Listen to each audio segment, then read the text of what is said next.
আমাদের নেতাকে দুনিয়া থেকে সরিয়ে দেওয়ার জন্য হামলা চালিয়েছে।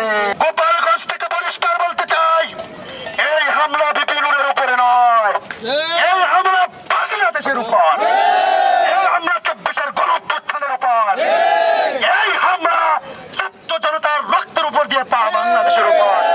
বন্ধুগণ আমার, পরিষ্কার ভাষায় বলতে চাই, বিপি নুরকে রক্তাক্ত করে আইসিইউতে রেখে যারা শান্তিতে নিঃশ্বাস নিতে চায়, তাদের সেই নিঃশ্বাস আমরা নিষিদ্ধ করে দিব, তাদের সেই নিঃশ্বাস আমরা কালো ধোঁয়ায় পরিণত করব।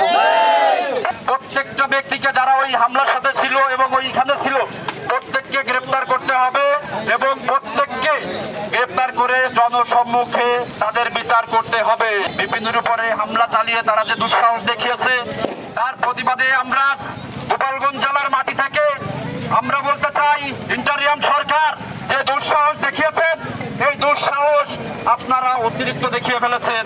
আপনার পালিত সন্ত্রাসী এই যে কিছু দুর্বৃত্তয়ান যে সেনাবাহিনী পুলিশ সদস্যরা আমাদের প্রিয় লিডার বিপি নুরুল হকের উপর হামলা চালিয়েছে, এর তীব্র নিন্দা এবং প্রতিবাদ জানাচ্ছি।